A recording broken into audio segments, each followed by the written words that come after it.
आज हम जिस स्थान पर खड़े हैं, नामधारी इतिहास का स्वर्णिम पृष्ठ, श्री का प्रतीक ये खंडा, श्री अर्थात भगवती शक्ति, और इसके जो 66 चिन्ह हैं ये प्रतीक हैं उन नामधारी वीरों के जिन्होंने अपने प्राण देकर 66 नामधारी जो कि आयु में बड़े और छोटे थे, उन लोगों ने अपना बलिदान देकर मातृभूमि और गाय की रक्षा के लिए, सनातन धर्म की रक्षा के लिए अपने प्राणों का उत्सर्ग किया था। और ये जो आप स्थान देख रहे हैं, यहाँ पर 17 व 18 जनवरी 1871 अर्थात 1871, 17 और 18 जनवरी को इन 66 लोगों को यहाँ पर शहीद किया गया था। इस घटना का जो मूल कारण था, गुरमुख सिंह जी नंबरदार जो पास के फरवाही गांव के थे, वो जमीन का मामला टैक्स तारने के लिए मलेरकोटला नवाब के पास आए।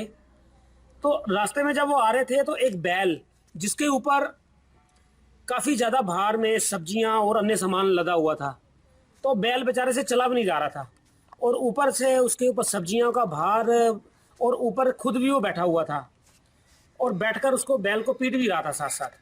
तो गुरबंग ने उससे बोला कि भले आदमी, एक तो तूने इसमें सब्जियां रख रखी हैं, इतना सारा भार डाला हुआ है, ऊपर से खुद बैठा हुआ है और ऊपर से इसको तो डंडे भी मार रहा है, तो थोड़ा दया धर्म का काम करो, तुम इसमें दया दिखाओ। और जब बैल है तो बैल धर्म का प्रतीक माना गया है, और जो गाय और बैल को नामधारी समाज में और तत्कालीन सिख समाज में बहुत ज़्यादा महत्व प्राप्त था। तो गुरमुख सिंह नंबरदार ने जब ये बात बोली तो उल्टा उन लोगों ने गुरमुख सिंह से झगड़ा किया और बैल को वहीं पर काजी के पास जाके बैल को जिबा अर्थात बैल की गर्दन काट दी। तो इस बेचारे कोई भला बुरा कहा, इससे के साथ भी बदतमीजी की। तो ये उस घटना से रूषित होकर घर नहीं गया, घर ना जाकर ये सीधा श्री भैनी साहब में चला जाता है। गुरमुख सिंह नंबरदार ने श्री भैनी साहब गया और वहाँ पर बाकी सिखों को बोला कि हमारे जीने का क्या कारण है कि हमारे सामने बैल को मार दिया गया, शरेआम गाय काटे जा रही हैं। तो इससे पहले जो पंजाब की 2-3 घटनाएं थी कि 1871 में अमृतसर में भी बुचड़वध किया था, क्योंकि अंग्रेज़ों ने ना जगह जगह पंजाब में बुचड़खाने खोल दिए थे और गायों की शरेआम हत्या हो रही थी, कोई नहीं रोक रहा था उसे और सभी लोग परेशान थे। और उसका जो मुख्य जड़ था वो ये मलेरकोटला एक मुसलमान रियासत थी और बड़े पैमाने पर यहाँ गोवध होता था, गाय और बैल को ऐसे गाजर मूली की तरह काटा जाता था। तो नामधारियों से सहन नहीं हुआ और सतगुरु राम सिंह जी ने अपने हुक्मनामों में लिखा है कि हमें राज लेने की इच्छा नहीं है, लेकिन गाय के ऊपर तरस जरूर आता है कि गोवध नहीं होना चाहिए। तो उस समय फिर नामधारियों ने, जो वहाँ पर जत्था था हीरा सिंह जी का, और उससे पहले अमृतसर में भी घटना हो चुकी थी, तो बाद में इन लोगों ने भैनी साहब से जत्थे इकट्ठे करके यहाँ पास में मलोद के पास बदन सिंह हैं सरदार जी थे, उनके पास आए और आकर उनसे हथियार मांगे। ये 66 प्रतीक है उन नामधारी सिखों के जिन्होंने बलिदान दिया था, आयु में वो बड़े और छोटे थे। तो उन्हीं की स्मृति में ये 66 गोल चिन्ह हैं जो उनको व्यक्त करते हैं। मैं आपको एक उदाहरण देता हूँ। सतगुरु जगजीत सिंह जी कहते थे कि एक कक्षा में अनेक विद्यार्थी होते हैं, कोई 2 नंबर लेकर फेल होता है, कोई 50 नंबर लेकर पास होता है, कोई 60% लेकर होता है, कोई 80 लेकर होता है, कोई 90 होता है। लेकिन जो हमारे नामधारी थे ये 100% 100% नंबर लेने वाले विद्यार्थियों में से थे, क्योंकि ये लोग घर से मरने के लिए आए थे और इन्हीं तोपों के समक्ष उन्होंने खुद हंसते हंसते बलिदान दिया उन्होंने। और उनमें से एक मैं विशिष्ट बात कहता हूँ, एक वरियाम सिंह थे, उनका कद छोटा था और वास्तव में वो महाराजा पटियाला के रिश्तेदार थे। उनके परिवार वालों ने और राजा का दबाव था भी इसको छोड़ दिया जाए, लेकिन उसने बोला कि नहीं। उसको तोपची ने बोला कि तुम्हारा कद छोटा है, तुम तोप के आगे नहीं आते हैं, वो हट जाओ तुम। लेकिन उसने अपने पाँव के नीचे मिट्टी ढेले इकट्ठे किए और इकट्ठे करने के पश्चात उसके ऊपर खड़ा होकर उसने बोला अब तो मेरा सीना आता है। 66 लोग एक एक आते थे, उड़ रहे थे, इसको हटा दिया था उन्होंने कि तुम्हारा कद छोटा है। तो उन्होंने फिर, ये वरियाम सिंह जी थे, ये छोटा कद था इनका, तो वो खेतों में से मिट्टी के ढेले उठाकर लाए और इकट्ठी कर ली, यहाँ पर थड़ा बनाकर उसके ऊपर खड़े हो गए। अब देखो तो तोप चलाओ, मैं इसके बराबर खड़ा हूँ। और ये तोपें किसी अंग्रेजों ने नहीं भेजी थी, नाभा, जींद, पटियाला, इन्हीं लोगों के बड़े थे जिन लोगों ने ये तोपें भेजी थी। फिर उसके पश्चात मतलब कि पंजाब में से गोवध बंद हो गया था इस घटना के बाद, और ब्रिटिश सरकार में भय पैदा हुआ था कि हम पंजाब में गोवध नहीं चल सकते, और कुकाओं ने बहुत बड़ा बलिदान किया। और आज नामदारी समाज का महत्वपूर्ण स्थान है ये। और लेकिन दुर्भाग्य की बात यह है कि आज भी ये जो 66 लोग थे, इनको कहाँ दफनाया गया, फेंका गया, इनकी जो हड्डियां एकत्रित करके, क्योंकि ऐसा माना जाता है कि उस समय 2-3 दिन तो ठंड थी, 17-18 जनवरी की, तो ठंड के कारण ये 66 लोगों की जो लाशें थी, हाथ पांव सब कुछ पूरे का पूरा ऐसे पड़ा रहा। बाद में लोगों ने सोचा कि जैसे जैसे फिर आगे सूरज बढ़ा कि बीमारी फैल जाएगी, कुछ लोग डरते यहाँ आते नहीं थे। फिर सुनने में ऐसा आता है कि फिर उसके पश्चात सभी लाशों को इकट्ठा करवाया गया। इकट्ठा करवाने के बाद एक पास में कोई कुआं था, इसी जगह के आसपास कहीं होगा, उस कुएं में उनको सभी को इकट्ठा करके कुएं को बंद कर दिया गया, जितनी भी लाशें थी।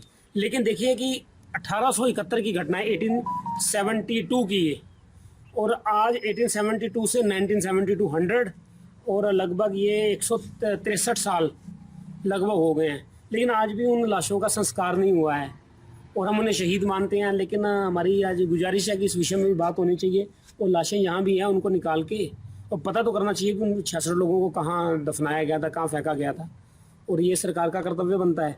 लेकिन माननीय वाजपेयी जी से बातचीत हुई थी तो उन्होंने बोला था कि हम इसका करवाएंगे, दूरबीन या किसी भी ध्वनि पद्धति से देखा जाए भी वो कहाँ पर है, लेकिन आज तक इस विषय में काम नहीं हुआ है कि उन शहीदों को कहाँ पर दबाया गया था, उनकी हड्डियाँ कहाँ पर आज भी सुरक्षित हैं।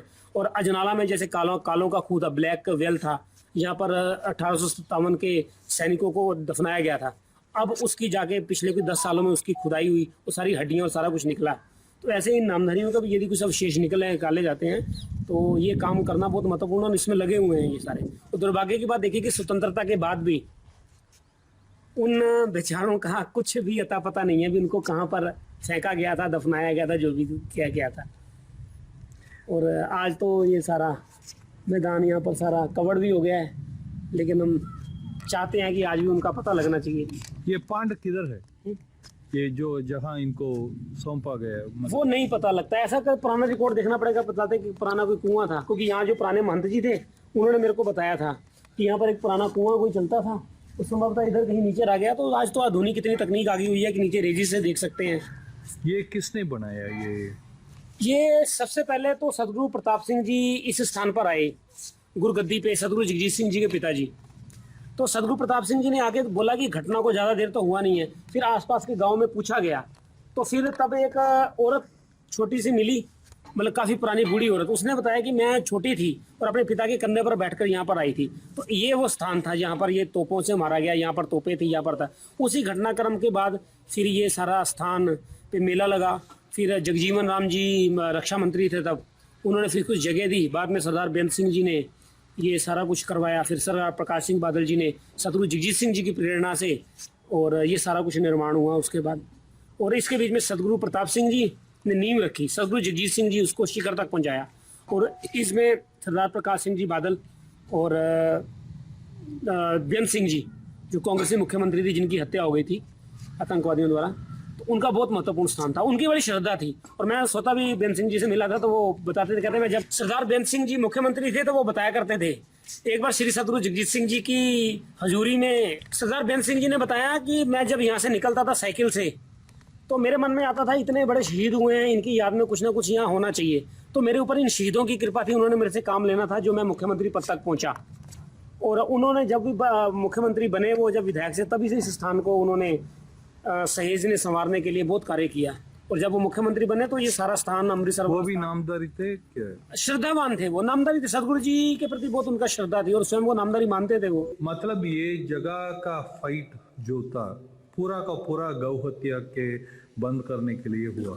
ये जो लोग इधर बलिदान किए, वो गौ हत्या और नंदी महाराज का, हाँ बिल्कुल, मूल कारण जो इसका था वो बैल की हत्या था और गोवध रोकने के लिए 66 पीपल्स किल्ड हिम। और देखिए सबसे बड़ी बात क्या है कि उन लोगों के ऊपर कोई मुकदमा नहीं चलाया गया, और आज उनको गिरफ्तार करते हैं, अगले दिन उनको तोपों के आगे खड़े कर देते हैं। और उसका फोर्साइट कमिश्नर था, वो बोल रहा है कि अभी रुको, मेरा आने का वेट करो। लेकिन जो स्थानीय उस समय के जागीरदार थे या स्थानीय राजा थे, नाभा वाले, पटियाला वाले, जींद वाले, इन लोगों को इतनी जल्दी थी कि इन लोगों को तुरंत खत्म कर देना चाहिए। वो कौन थे? वो हिंदू थे? सिख थे, सभी सिख रास्ते थे। अच्छा, सब सभी फिर भी वो किए? नवाब मलेरकोटला थे, ये तो मुसलमान नहीं कर सकती। तो आप क्या ये बोलेंगे कि ये बिल्कुल ब्रिटिश का गलती पूरा नहीं था? नहीं, ब्रिटिश की गलती तो थी, उनको शायद ब्रिटिश की थी, लेकिन ये था कि उनको राज्य का भय था कि हमारा आज नहीं तो कल ये कूके हैं, ये राज्य पे कब्जा कर लेंगे। क्योंकि कूकाओं का उद्देश्य था स्वदेशी और राम राज्य की स्थापना करना, जिसके बीच में गोवध ना हो, सभी का मान सम्मान हो और कोई एक दूसरे का हक ना खाए। क्योंकि सतगुरु जगजीत सिंह जी कहते हैं कि अपने हक का त्याग करो, दूसरे के हक की राखी करो आप। तो ये है, जैसे गुरबाणी में आता है बेगमपुरा शहर को ना हो, कि सभी बेगम हो, वहाँ पर लूटपाट ना हो। तो ऐसा स्वराज्य था, अंग्रेजों के परतंत्र था, और सतगुरु राम सिंह जी ने स्वतंत्रता का विकल्प था, उसके बीच में गोरक्षा और स्वदेशी स्वावलंबन, ये महत्वपूर्ण विषय थे दोनों। और ये जो स्थान है, मेरे साथ हैं हरमेश सिंह जी, तो इनके पिताजी थे महंत संतोख सिंह जी। मैं बाल्यकाल से हम लोग यहाँ से स्नेह था, आते थे वो, तो मैं उन्हें बचपन से यहाँ सेवा करते दिखा। ये जहाँ पर जब कुछ भी नहीं था तब भी वहाँ पर उन्होंने बहुत सेवा की है, और ये उनके पुत्र हैं। तो आप बताना जरा, एक मिनट, वो आपके पिताजी बताया करते थे कि शहीदों की अस्थियों के साथ क्या हुआ था, क्या उनके 16-17 जनवरी 1872 ਦੇ ਵਿੱਚ ਨਾਮਧਾਰੀ ਸਿੰਘਾਂ ਨੂੰ ਤੋਪਾਂ ਨਾਲ ਇਸ ਗਰਾਊਂਡ ਜਦੋਂ ਸ਼ਹੀਦ ਹੋਏ ਇੱਥੇ, ਉਸ ਟਾਈਮ ਜਿਹੜੇ ਉਹਨਾਂ ਦੇ ਸ਼ਹੀਦ ਹੋਏ ਆਪਣੇ ਮੁਸਲਮਾਨ ਸੀਗੇ ਇੱਥੋਂ ਪਿੰਡ ਦੇ ਇਲਾਕੇ ਦੇ, ਉਹ 12 ਸਾਲ ਦਾ ਬੱਚਾ ਸੀਗਾ, ਆਪਣੇ ਬਾਪ ਨਾਲ ਆਇਆ ਸੀਗਾ। ਜਿਹੜੇ ਉਹਨਾਂ ਦੀਆਂ ਅਸਥੀਆਂ ਸੀ, ਮੋਟੇ ਅੰਗ ਸੀਗੇ, ਉਹ ਉੱਥੇ ਫਿਰ ਇੱਥੇ ਲਾਗੇ ਖੂਹ ਹੈਗਾ ਸੀਗਾ, ਉਹ ਖੂਹ ਦੇ ਵਿੱਚ ਜਾ ਕੇ ਉੱਥੇ ਲਿਜਾ ਕੇ ਸੁੱਟੇ ਗਏ। ਉਹਦੇ ਕੋਲੋਂ ਪਤਾ ਚੱਲਿਆ, ਉਹਨੇ ਕਿਹਾ ਵੀ ਮੈਂ 12 ਸਾਲ ਦਾ ਆਪਣੇ ਪਿਤਾ ਜੀ ਨਾਲ ਆਇਆ ਸੀ, ਤੇ ਉਹ ਇੱਥੇ ਖੂਹ ਦੇ ਵਿੱਚ ਉਹਨਾਂ ਨੂੰ ਆਪਣੇ ਲੈ ਕੇ ਉੱਥੇ ਰੱਖਿਆ ਗਿਆ। ਤੇ ਤਾਂ ਕਿ ਉੱਥੋਂ ਫਿਰ ਉਹ ਡਰਨ ਲੱਗੇ ਸੀਗੇ, ਭੈ ਆਉਣ ਲੱਗ ਗਿਆ ਸੀ ਉਹਨਾਂ ਨੂੰ, ਕਹਿੰਦੇ ਇੱਥੋਂ ਢੋਲਕੀਆਂ ਛੈਣਿਆਂ ਦੀਆਂ आवाज़ां आਉਂਦੀਆਂ ਨੇ, ਤੇ ਉਹ ਫਿਰ ਖੂਹ ਛੱਡ ਗਏ, ਵਾਹਨ ਤੋਂ ਛੱਡ गए। इनका जो कहने का तात्पर्य है कि 17-18 जनवरी को जब शहीदों को तोपों से उड़ा दिया गया, तो उनके मोटे मोटे अस्थियां थी, जैसे अंग थे, जो सारे मांस मज्जा, ये सब कुछ बिखरा पड़ा था, और भय के मारे 2-3 दिन कोई पास में नहीं गया इस घटना के बाद कि 66 लोगों को जिंदा ऐसे उड़ा दिया गया है।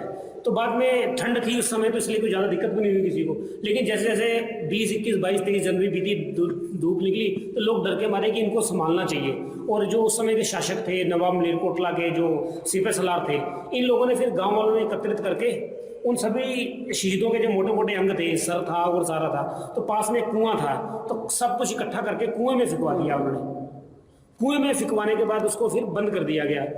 और डर के हमारे यहाँ ये माना जाता था कि लगभग कोई स्वतंत्रता से पहले तक कोई यहाँ से गुजरता नहीं था, और जब कोई गुजरता तो आज भी किदवंती है कि रात को यहाँ पर ढोल की छेने, क्योंकि जो शहीद आए थे लड़ने के लिए वो कीर्तन कर रहे थे, ढोल की और छेने, परंपरागत जो कीर्तन था वो कर रहे थे वो। तो आज भी उस समय ये सब उनको सुनाई देती हैं आवाज़ें।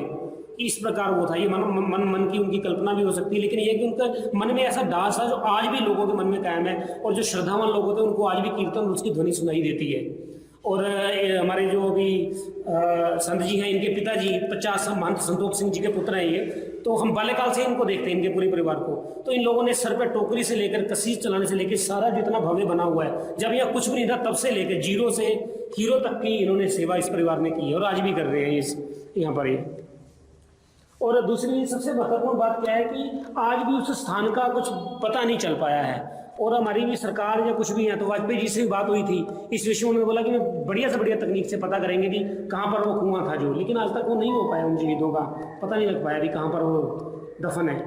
इस स्थान पर हम यहाँ खड़े हैं, यहाँ पर बाबू जगजीवन राम जी रक्षा मंत्री थे, वो प्रधानमंत्री अटल बिहारी वाजपेयी जी इसके मुख्य कार्यक्रम में अतिथि के तौर पर पधार चुके हैं, सरदार प्रकाश सिंह जी बादल। अभी जो पिछले साल कार्यक्रम हुआ, इस स्थान के प्रति लोगों की श्रद्धा इतनी है कि द्वितीय सरसंघ चालक गुरु गोलवलकर जी वो इस स्थान पर आते थे, सरदार चिरंजीव सिंह जी, खुद सुदर्शन जी, जब कभी भी कृपाली सीतारामैया सुदर्शन जी, जहाँ जब कभी भी उनको समय मिलता इधर से गुजरते थे तो मलेरकोटला जरूर आते थे। और हमारी जो यहाँ की पुस्तिका है उसके बीच में उनका एक नोट्स भी लिखा हुआ है, तो इस जगह के बारे में। अटल बिहारी वाजपेयी जी वो स्पेशली प्रधानमंत्री होते हुए इस स्थान पर आए थे, एक दिन रुके थे यहाँ पर वो, और ये बड़ा प्रेरणा स्रोत है। संघ के कई वर्ग यहाँ पर लगे हैं। इसके अतिरिक्त जो भी देशभक्त हैं, चाहे वो कॉमरेड हों, कांग्रेसी हों, बीजेपी वाले हों, मतलब भारतीय राष्ट्रीय कांग्रेस, भारतीय जनता पार्टी, भारतीय कम्युनिस्ट पार्टी, जो भारतीयता का पुट है कि वो भारतीयता का बीज यहीं से उन लोगों ने प्राप्त किया, और बड़ी श्रद्धा है। बस चाहे कोई पार्टी हो, कोई दल हो, राजनीति से ऊपर उठकर उन्होंने इस समाज के लिए सहयोग किया है सारा। चाहे प्रकाश सिंह बादल जी हो, बेन सिंह जी हो, तो उन लोगों की व्यक्तिगत श्रद्धा थी इस स्थान के प्रति, और ये जितना भी हुआ है इसमें उनका बहुत बड़ा योगदान है।